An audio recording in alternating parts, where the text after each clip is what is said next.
Matt Miller just dropped his first 2024 NFL mock draft of the season, so I'm here to review it. What is going on? It is Alex coming back at you with another video, and today I'm going to be reviewing one of my most respected men of the industry, Matt Miller here. So let's get right into this. If you are new, feel free to stick around because we have a lot more content like this coming. My school schedule is all settled. Hallelujah. We're getting through that first week.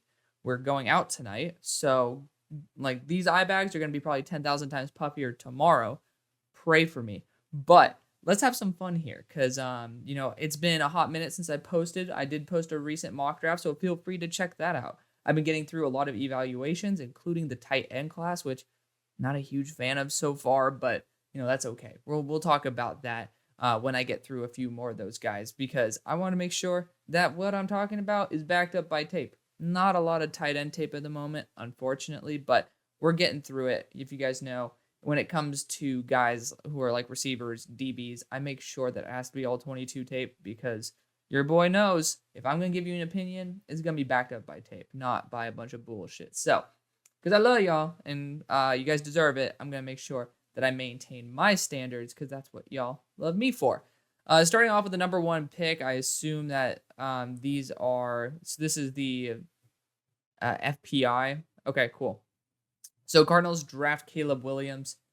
Again, there's a big stigma. Okay, so they have the number 2 pick. I wanted to check that out first because if they did not have the number 2 pick, for me, this would be Marvin Harrison Jr. 10 out of 10 times. Caleb Williams, to me, is the best quarterback that I have studied. Granted, I started out my grading scale only a couple years ago, and I've only been doing this since 2020. So, again, I'm really new at the game. I haven't been able to watch guys in their prime the way that a lot of other people have. But in terms of the grading scale, Caleb Williams is the best quarterback that I have ever studied by a good margin. He's a very fun player to watch. He does slip up here and there, but that's just what you get when you have all the talent in the world and you just kind of want to be a reckless cannon.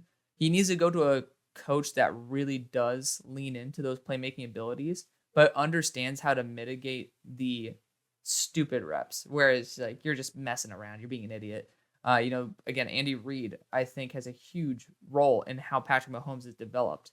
And I think that, we're seeing the New York Giants coach Dable have a great effect on those quarterbacks who have great mobile ability, and Daniel Jones as well as Josh Allen. But he's learned how to lean into their strengths and mitigate their weaknesses. I feel like that's true of pretty much any type of manager or boss that you'll have. That's good. But, that's even more emphasized when you have all this raw talent and a kid who knows that they have that talent and are willing to use it. Caleb Williams, I don't know if this would be the right situation for him. It's a pretty ballsy claim. I don't know if he'd end up being as good as maybe he could be if he goes to a situation that might be better. I think that Tampa Bay might be even a better fit. I'm not going to say anything about Washington because, in the first year that I had a grading scale, my number 1 overall quarterback, I believe, was Sam Howell. So we'll see about that. But Caleb Williams, I personally, especially with all the dead money, I tried to trade out of it. You can get literally, pretty much 3-4 years worth of top tier picks for this because of the fact that Caleb really doesn't have many huge questions. Next, we got the Cardinals, then going Marvin Harrison Jr. So yes, if you have the number 2 pick, you go Marvin Harrison Jr. 10 out of 10 times. If you have the number 1 and maybe like the number 7 pick, you could really start debating whether you want to move out from number 1. Maybe if a team at number 2 is like, hey, we just want to secure Caleb, we'll give you our like 2nd round pick or something. I don't know what the trade package is off the top of my head. Then I would be totally open to that idea. But I want to make sure I get Marvin Harrison Jr. because he is absolutely awesome. My board is actually pretty damn up to date now. So it's going to have some pretty huge swings on it. Like Johnny Wilson, I know that I'm a super huge fan, but you guys get to see exactly how I feel. And I am very willing to show you guys an opinion that's very unpopular. I had Joey Porter Jr., my number 2 player last year. I just fall in love with players, and I'm perfectly happy telling you guys. I'm more than happy being wrong as well. So, that just keeps me honest with you guys, and I think that's what you guys deserve. But Marvin Harrison Jr. is one of the best wide receivers that I have ever studied. He is the best that's ever been graded. I'm trying to remember whether he was better than Jamar Chase, but I don't really think I think the fact that he's super duper close, if not better, is enough to say that he's a really, really awesome player. He's gonna be a stud. There apparently are reports of him going 23 miles per hour, which is ridiculously fast. If he ended up boosting his speed, he's gonna be better than Jamar Chase. I think my one issue with him was maybe after the catch, not necessarily an elite threat, and his speed. He just didn't seem like he had that top line speed the way I wanted him to. Drake May for the Buccaneers.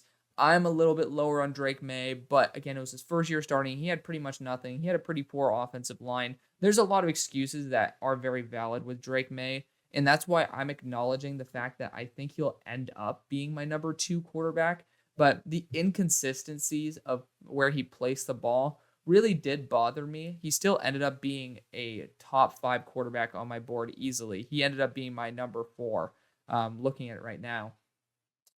That is still a very good tier. It's not like Trey Lance, where I was notorious by saying he wasn't even the 6th best quarterback in his class. Like, I just genuinely did not like Trey Lance. I never understood the hype. I could see it with Drake May. It's not to that degree, but I am kind of saying pump the brakes. Of course, I did that with Kenny Pickett, and now as a Steelers fan, I'm very happy I'm wrong, and I'm willing to take it on the chin and say that I am wrong. And with Drake, I do see those flashes, but the inconsistency certainly worries me. We'll see this year. I do believe, and I am projecting him to jump up my board. But as of now, from what I've seen, he is QB4. But I do think this is a very realistic spot for him to go. And I think this is a very good spot for him to end up at. He's used to that, southeast climate of the United States there in UNC. So I don't think that the environment can necessarily change how he plays the way maybe a quarterback that's played in California would do up in Buffalo. So then you got the Colts going Dallas Turner. Intriguing. So I love Dallas Turner. I'm very excited to see this. This is a live reaction, by the way. Dallas Turner's awesome. He is my number 1 edge rusher. The more I watch him, the more I love him. He's arguably a top 3 player on my board. I honestly probably should push Joe Alt below all these guys. Like, Joe Alt's probably like a top 10 guy for me. But that's just because I'm very passionate about the other players over him. It's a nitpick. Shift these guys up 1, whatever. Dallas Turner to me belongs in the top 6 to 5. He's going to be a top 5 player when I make that adjustment. But, he's to me very similar to Kayvon Thibodeau. I got to see him in high school. We went to the same high school. And then, obviously you've seen him throughout college and in the NFL. I said that he's very similar to Von Miller in terms of his NFL play style. Yes, statistically, they don't line up. That's why I say that shades of, because it's not a 1-to-1 comparison. I think that he's going to be an absolute freak. He's the most dynamic player that I've ever seen at the edge rusher position. Again, I have to put the caveat there. I haven't been doing this forever. So, Dallas Turner being the most versatile ever doesn't mean a ton. Over the past couple years, he has been the most dynamic. But he plays coverage better than any of those linebackers that I've studied damn near. And that's ridiculous for somebody who has so much talent as an edge rusher. I love him to death. You could, of course, look at left tackle as well. I totally agree. I wasn't a huge fan of Bernard Ryman, but again, that's what this year is for. We'll get a lot of clarification on that because tackles can take a big jump in year 2. Rams then going Olu Fashanu. I don't necessarily trust the Rams to develop offensive line properly. That's just my personal opinion. I'd want someone who's a little bit more consistent. Olu has a ton of tools. I don't like his anchor. It's one of my biggest issues with him is that he gets pushed back very easily. But to me, he is one of the higher ceiling tackles in the class. He's my tackle number 4, but that's because he's my left tackle number 2. Unless Amarius Mims actually does play left tackle the entire year, which I consider Mims as a right/left versatile. So, as a pure left tackle, he's number 2, but probably number 3 for me because I love Amarius Mims. So speaking of tools, but Olu Fashanu, I want him to go to a place where they really understand how to develop offensive linemen.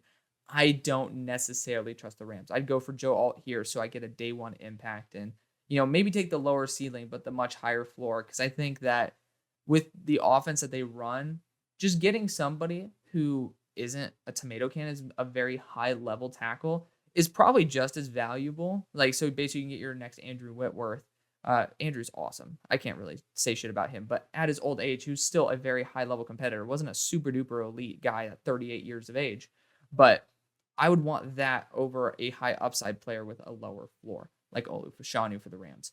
Titans going Jared Verse.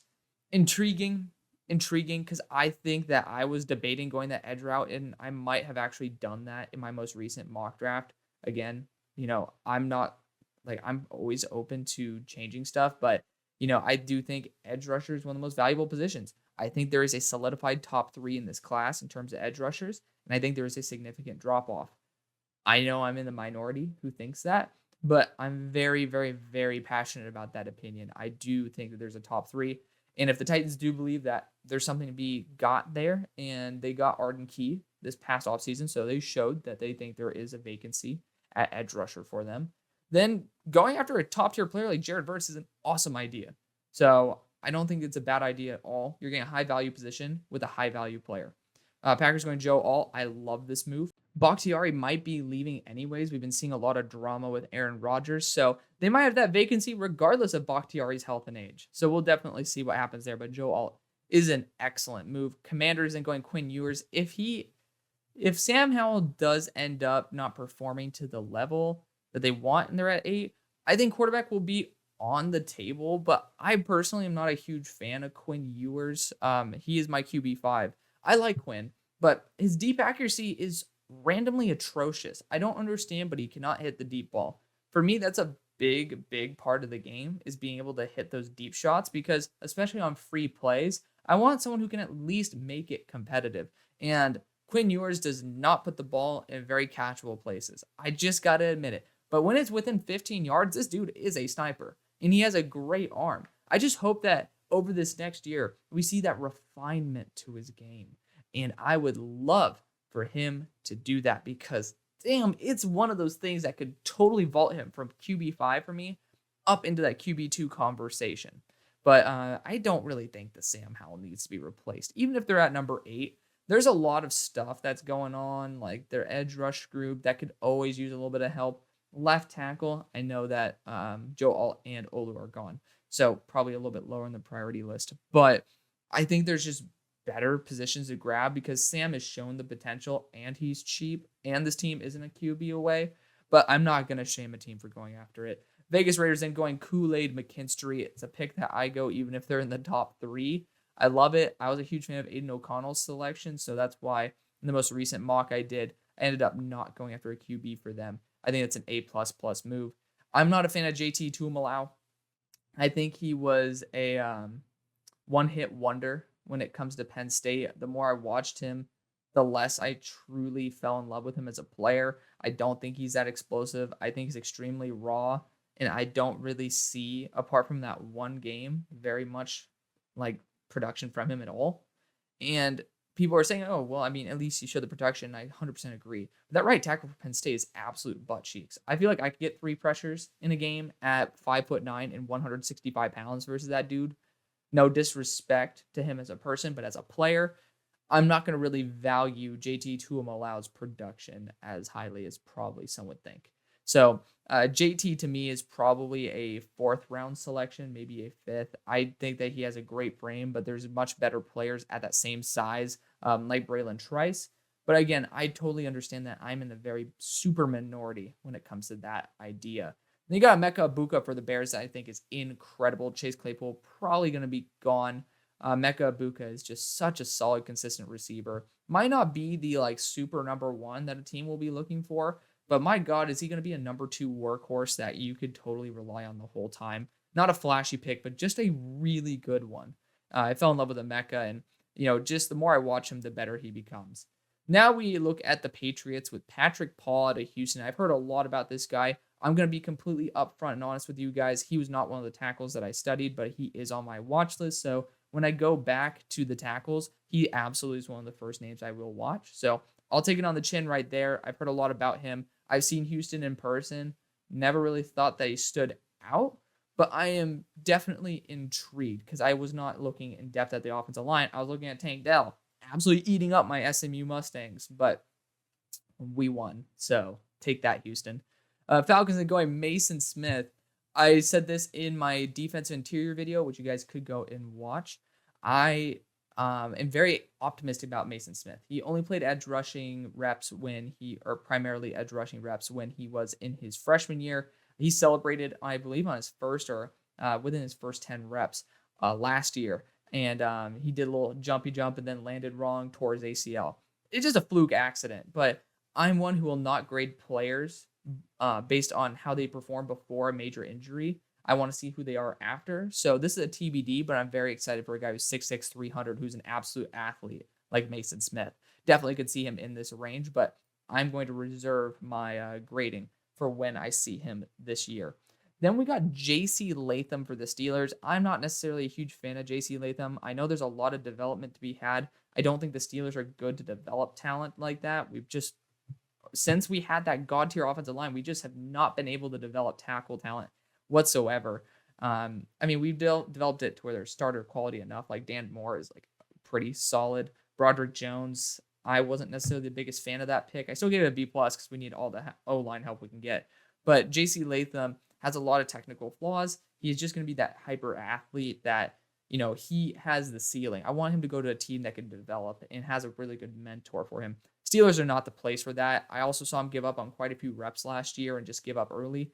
I am personally not a huge fan of players who give up mid-rep, but I do understand the potential that's there. There are a lot of better right tackles in the class, in my opinion, but I do like the idea of the Steelers going right tackle. Giants going Kalen King, as if we need to give Wink Martindale anything else in the world. But, I think this would be incredible. I love Kalen King.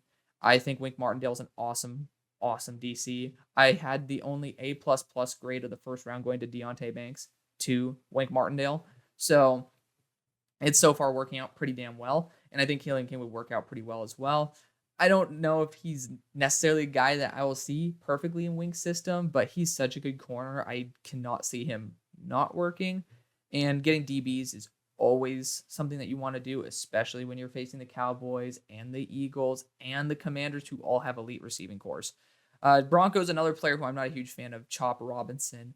He's somebody I could see taking a bigger step because I've seen those flashes more consistently in game by game.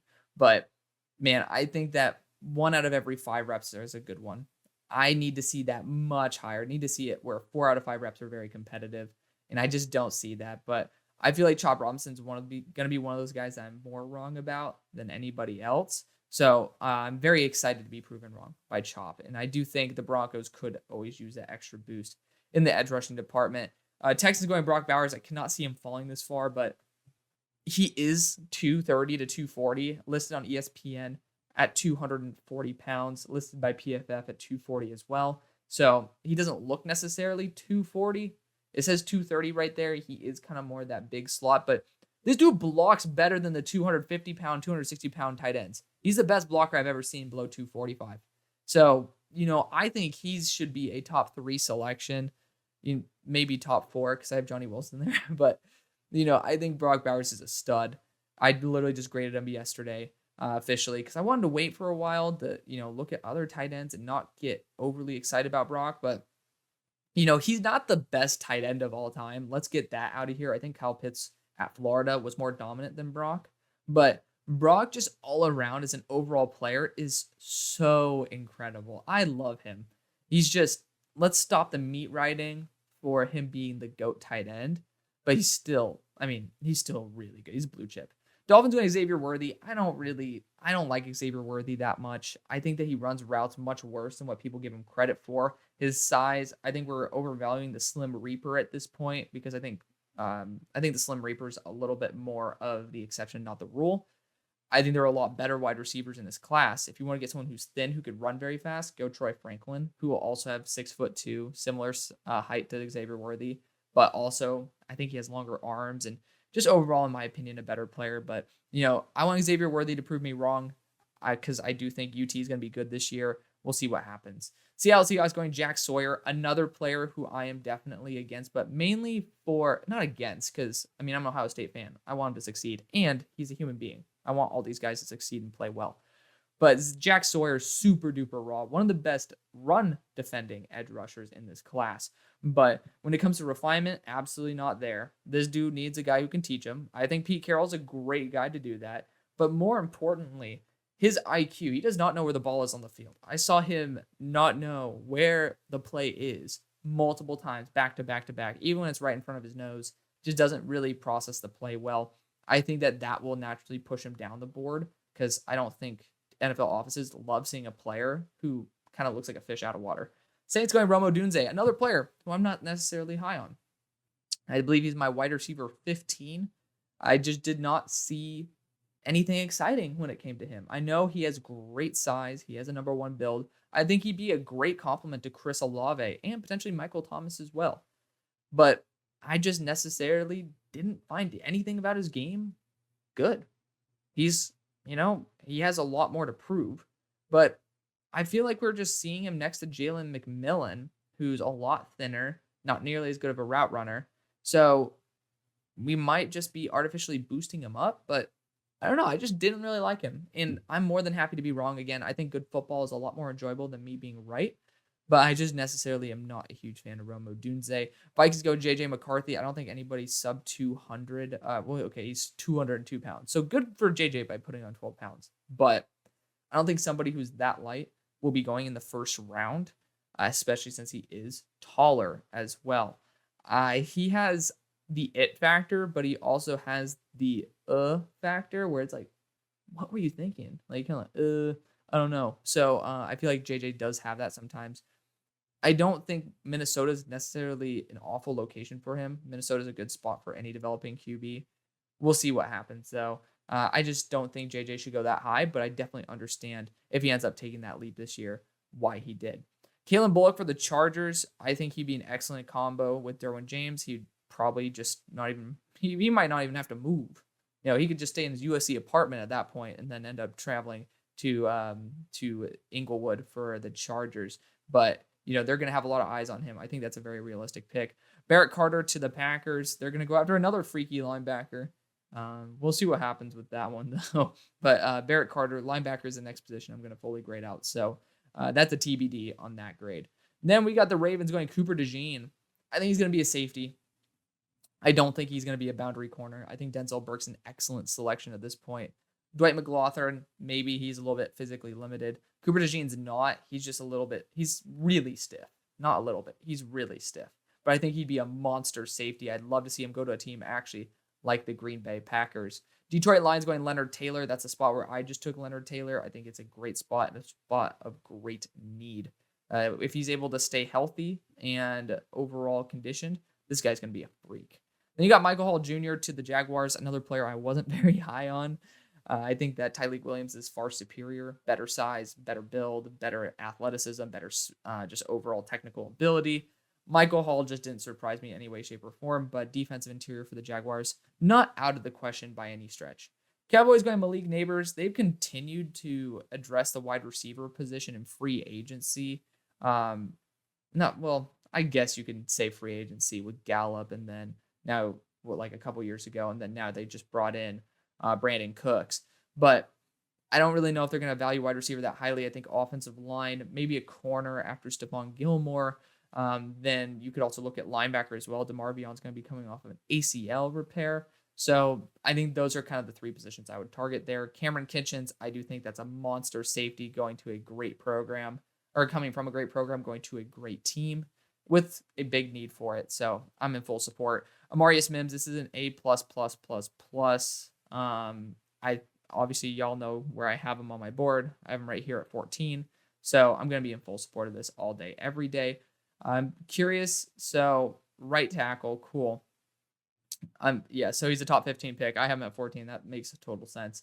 I'm just curious if it's going to say if he ends up playing left tackle or right tackle, because multiple sources are saying different things, and I'm praying I could find it here. I could not. We got some Josh Newton love. I like Josh Newton. He is a little bit limited for me. I don't think he covers 90-degree routes like ins and outs very well. I saw there's a lot of separation on those, and I feel like he's a little bit worried about being beat deep. So he does give a little bit more cushion than he should for those. But I do like that fit, just maybe in like the third round for the Bengals. Then we got the Eagles game Braylon Trice. That's an A++ move. BG and DB are possibly going to be gone. BG will probably retire. But then Derek Barnett, I don't feel like I think that he's pretty expendable. And then Josh Sweat, I feel like Braylon Trice is going to be that guy who steps in with them. I love that for him.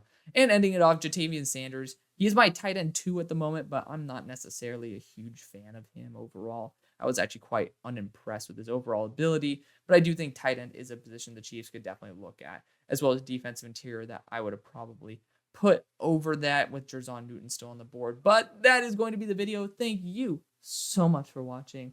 See you guys on the far side. Peace.